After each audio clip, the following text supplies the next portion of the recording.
Hello students, आपल्याला हा question बघायचा आहे. Find major product in the following reaction.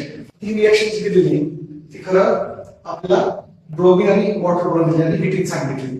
ज्यावेळेस आपण ही रिएक्शन पाहतो त्यावेळेस आपल्याला हा प्रोडक्ट इझिली आयडेंटिफाय करता येईल अशा ठिकाणी असे क्वेश्चन आपल्याला जेई आणि बीट लेवलला विचारलेला. या रिएक्शन मध्ये पहिली स्टेप आहे ती म्हणजे तुमचा ब्रोमिन निघून जाईल आणि तुम्हाला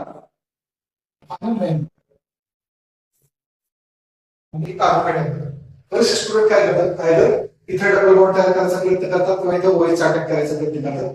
तसं न होता ही 5 मेंबर रिंग जर तुमच्या कार्बोकॅटायनच्या शेजारी असेल तर ते रिंग एक्सपान्शन होतं. म्हणजेच काय, हा जो बॉन्ड आहे तो मार्केट करेल आणि 5 मेंबर रिंग एक्सपांड होऊन तुम्हाला 6 मेंबर रिंग होणार असेल.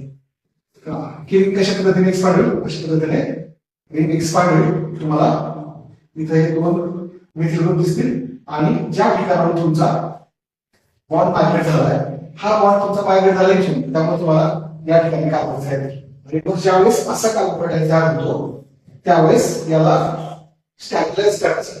हा जर नीट बघितला आपण तर हा कार्बोकॅटायन एवढा स्टेबल नाही, तो आहे सेकंडरी कार्बोकॅटायन.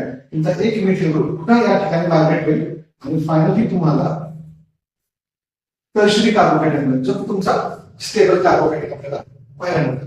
आणि यानंतर इकडचा एक हायड्रोजन आहे शिफ्ट होईल आणि डबल बॉन्ड होईल.